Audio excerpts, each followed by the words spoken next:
And our mission Booster begins today amid the third wave. The first phase of the booster drive now kicks off. It's being termed as a precautionary dose by the government, and it's essentially the frontline workers as well as those who are comorbid above the age of 60 who will be administered the booster dose and who will be eligible starting today. Under the third leg of India's vaccine drive, health and frontline workers along with comorbids above the age of 60 will be jabbed. At least 2.6 crore frontline workers and 6 crore comorbids above the age of 60 will receive the third dose. These comorbids can take the booster dose after advice from the doctor. The booster dose will essentially be the same as the earlier doses. Most importantly, it's not compulsory to register on the CoWIN portal. The booster campaign assumes significance as the country is witnessing a massive surge in COVID infections.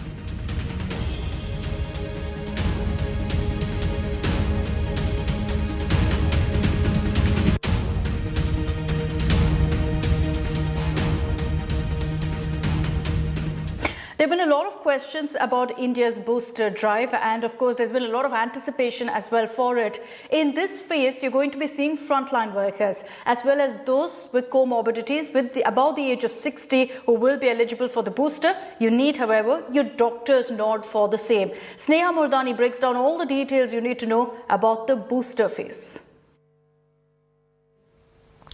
60 वर्ष से ऊपर की आयु के comorbidity वाले नागरिकों को उनके डॉक्टर की सलाह पर वैक्सीन की प्रिकॉशन डोज का विकल्प उनके लिए उपलब्ध होगा।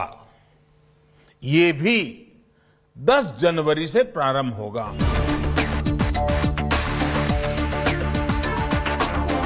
Finally, the much-awaited moment is here. India starts vaccinating its eligible population with the precautionary dose, popularly known as the booster dose, 10th of January onwards.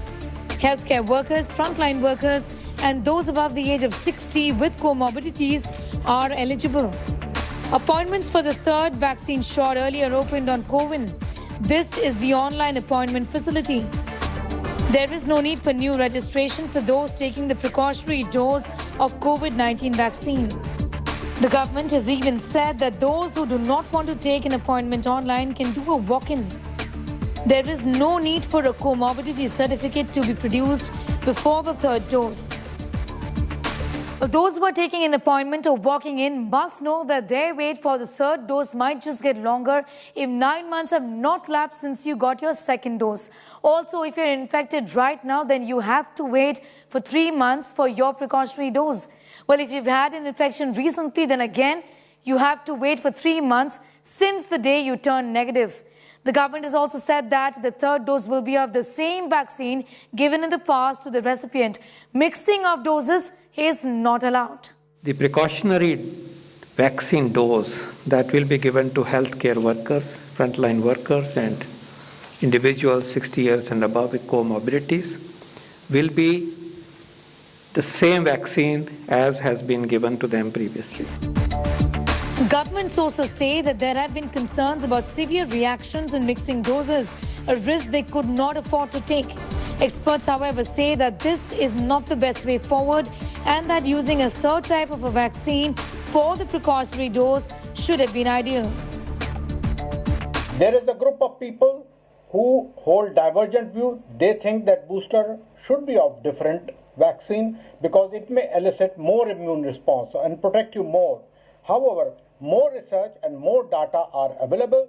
Till that time, please follow the government's diktat and immediately go for boosters.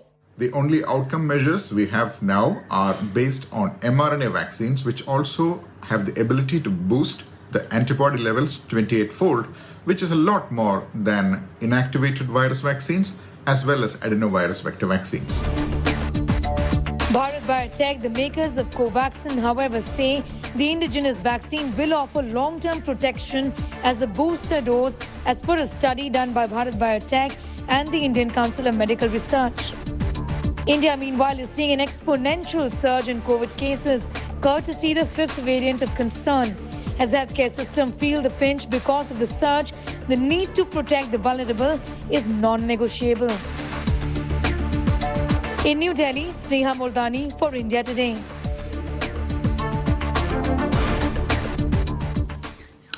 Prime Minister Modi, meanwhile, is readying India's battle plan, particularly because we're seeing this unprecedented surge in COVID cases. As experts have said, the third wave is upon us. Yesterday, he chaired a very, very important meeting, and in that huddle, he essentially reviewed the preparedness across the country for any eventuality. If things go down with regards to hospital admissions and etc., that's what the Prime Minister's focus really was. And he spelled out his plan as well. India Today has accessed exclusive inside details of the meeting, which was attended by Home Minister Amit Shah, Health Minister Mansukh Mandavia, Niti Aayog member Dr. V.K. Paul and several top officials.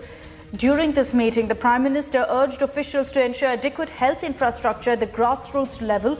He also called for accelerating the vaccine drive for adults on a war footing. The Prime Minister also called for continuous scientific research and testing in vaccines and also in pharmacological interventions, including genome sequencing. Prime Minister Modi will soon meet with Chief Ministers of States to discuss state-specific scenarios.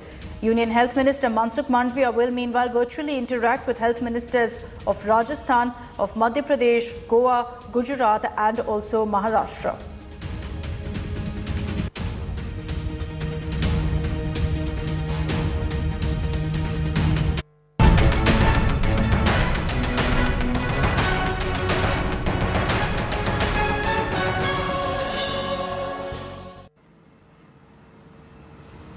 Let's get you also the latest numbers from the Health Ministry, focusing first on the national capital. Again, it's the metro cities like Delhi and Mumbai which are the worst affected. In Delhi, again, there's unfortunately been a record surge of infections. The national capital has registered beyond 20,000 cases, 22,751 cases to be exact, in the last 24 hours, with a positivity rate mounting to 23.53%. This is the second highest spike, in fact, since the last 8 months. The national capital has recorded 25,000 plus cases on May 1st last year. The COVID cases in the national capital have been drastically increasing in the last 1 week. At least 400 staffers in Parliament have been infected with the contagious virus. Besides this, 150 staffers in the Supreme Court have tested positive, and 4 Supreme Court and 4 High Court judges have also tested positive for the virus. This COVID surge comes at a time when Delhi Chief Minister Arvind Kejriwal ruled out lockdown and urged citizens to maintain all precautions. A crucial meeting of the Delhi Disaster Management Authority will take place to review COVID preparedness.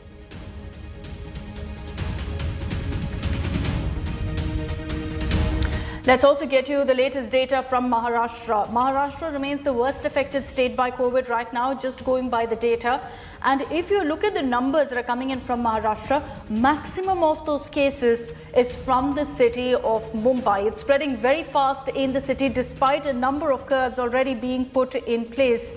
The state has reported 44,388 cases in just 24 hours. Mumbai has recorded 19,474 infections and 6 deaths in 1 day.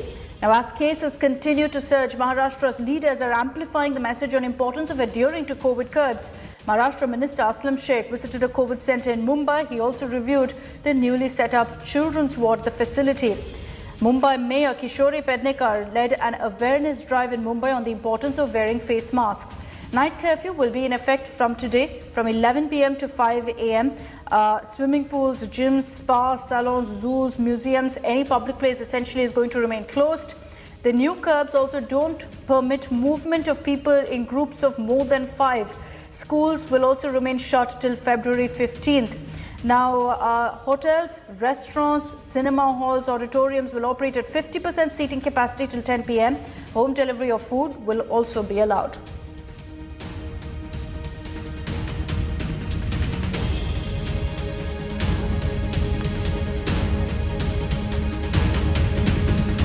It's a similar story in Bengal as well. Despite a partial lockdown, the number of cases continue to go up. 24,287 COVID cases in the last 24 hours, with the positivity rate mounting to 33.89%.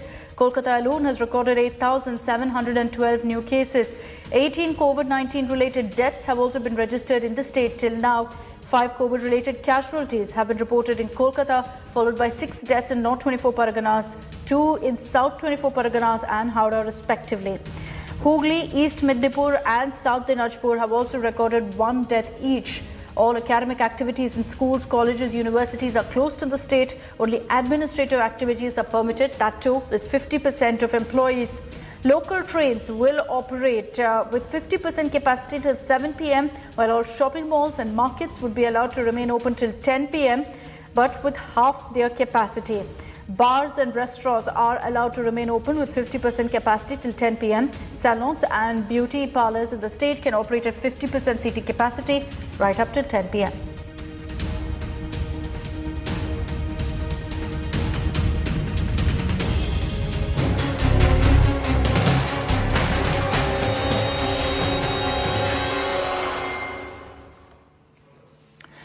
Another big story that we're tracking this morning, a story that dominated headlines through last week, the serious issue of the security breach for the Prime Minister.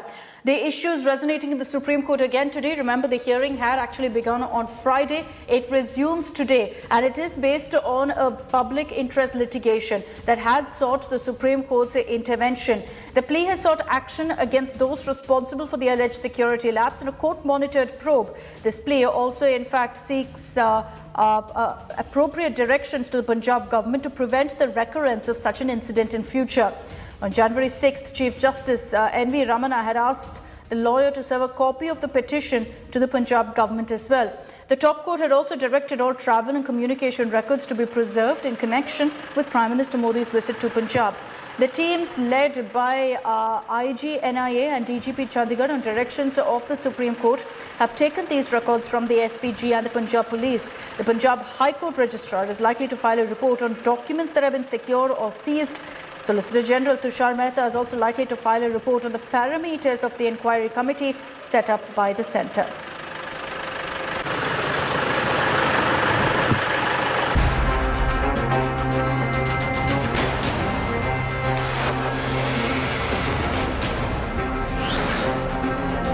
A scary security breach of Prime Minister Modi's convoy. 4 days later, political fireworks refused to die down. Punjab Chief Minister Charanjit Singh Channi reiterated that there was no threat to Prime Minister Modi. ਪ੍ਰਧਾਨ ਮੰਤਰੀ ਦੀ security ਦੇ ਨਾਲ ਜਾਂ ਉਹਨਾਂ ਨੂੰ ਕੋਈ ਖਤਰੇ ਦੇ ਨਾਲ ਨਹੀਂ ਜੋੜਿਆ ਜਾਣਾ ਚਾਹੀਦਾ। ये बिल्कुल गलत है कि प्रधानमंत्री जी जब पंजाब में आए तो उनकी सिक्योरिटी लैप्सेस दिखाकर उनको खतरे के साथ को जोड़ा जा रहा है। ये राजनीति इसमें नहीं होनी चाहिए। But Channi briefing Congress General Secretary Priyanka Gandhi Vadra about the probe has triggered a fresh political storm.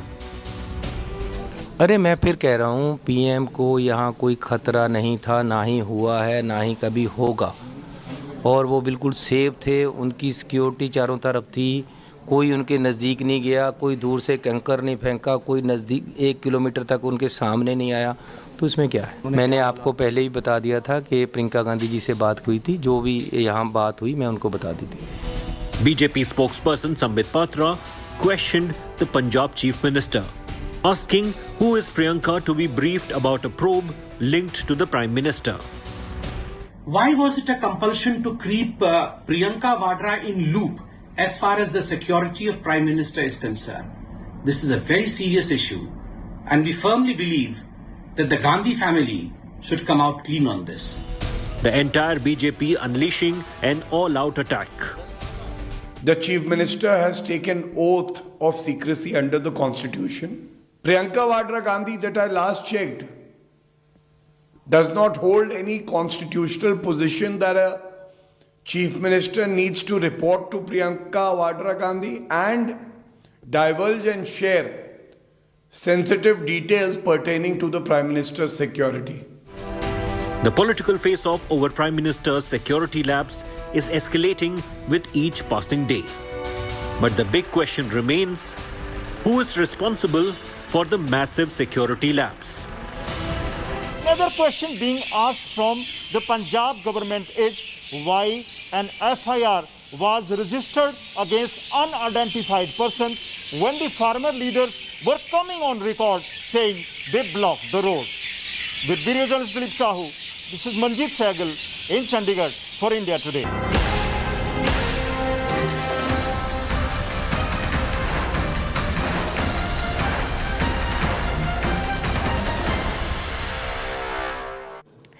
Let's focus on the battle for Uttar Pradesh as well. Chief Minister Yogi Adityanath has made a very, very strong statement, firing at the opposition and at, interestingly, the UP voters. He says that those who choose the BJP vote positively, which is 80% of UP, and the rest 20% show negativity and don't vote for BJP. ये चुनाव 80 बनाम 20 का होगा। 80% समर्थन एक तरफ होगा, 20% दूसरी तरफ होगा। State of war UP locked and loaded. Yogi fires big ammunition post poll dates announcement. Pitting 80% voters with positive energy with the remaining 20% who he claimed were with negative energy. Asserting that the 80% will vote for the BJP only, not the rest. ये चुनाव 80 बनाम 20 का होगा। 80% समर्थन एक तरफ होगा, 20% दूसरी तरफ होगा और मुझे लगता 80% सकारात्मक ऊर्जा के साथ आगे बढ़ेंगे। 20% हमेशा विरोध किए हैं, विरोध करेंगे, लेकिन सत्ता बीजेपी की आएगी। बीजेपी फिर सबका साथ सबके विकास के अभियान को आगे बढ़ाने का कार्य करेगी। The opposition has come out all guns blazing against Yogi, claiming that Chief Minister Yogi Adityanath is pitting 80% Hindus with 20% Muslims in Uttar Pradesh. Bharatiya Janata party के सांसद और विधायक कुटने और पिटने लगे, तब भाजपा को 80 और 20 की बात याद आई। ये लड़ाई 80 और 20 की नहीं है, ये लड़ाई 15 और 85 की होगी। जाके गणित अभी भी भाजपा अपना ठीक कर ले और 15 से भी नीचे आएंगे। ये योगी आदित्यनाथ जी का 80% और 20% का दावा करना ये साफ तौर से झलकाता है कि भारतीय जनता पार्टी अपने किए हुए वादा सबका साथ सबका विकास खुद ही तोड़ती हुई नजर आ रही है। चुनाव हारने के डर से अब वो 80-20 तुष्टीकरण की राजनीति, सांप्रदायिकता की तरफ चुनाव को ले जा रहे हैं। अगर इस तरीके की बयानबाजियां जो धर्म के आधार पर या मजहब के आधार पर या किसी भी कम्युनिटी को टारगेट करती हैं या किसी भी तरीके का पोलराइजेशन समाज में पैदा करने की कोशिश की जाती है, तो मेरा मानना है कि चुनाव आयोग को अज खुद उसका संज्ञान लेना चाहिए, उस पर कार्रवाई करनी चाहिए। But this is not the first time when Yogi has locked horns with the opposition over any remark. Sardar Patel जी, राष्ट्रपिता महात्मा गांधी, जवाहरलाल नेहरू, जिन्ना एक ही संस्था में पढ़ करके बैरिस्टर बन करके आए थे। एक ही जगह पर पढ़ाई लिखाई की उन्होंने, वो बैरिस्टर बने, उन्होंने आजादी दिलाई।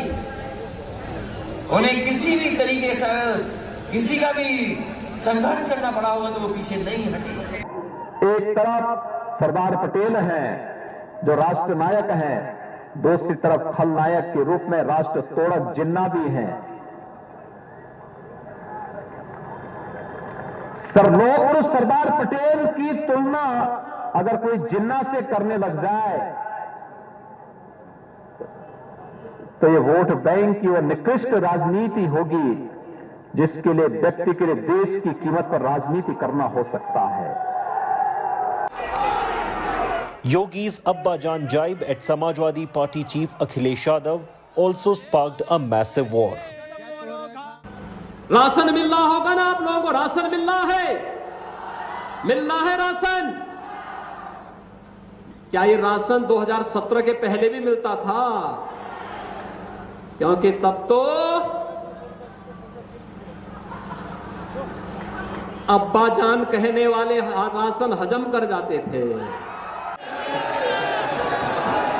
With the Election Commission banning all physical rallies till January 15th due to COVID spike, Yogi's sharp attack has sent temperature soaring.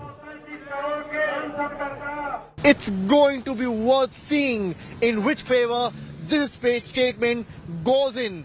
Will with BJP, SP, BJP, BSP or Congress? With cameraman Gaurav Gupta, Samad Srivastava for India Today.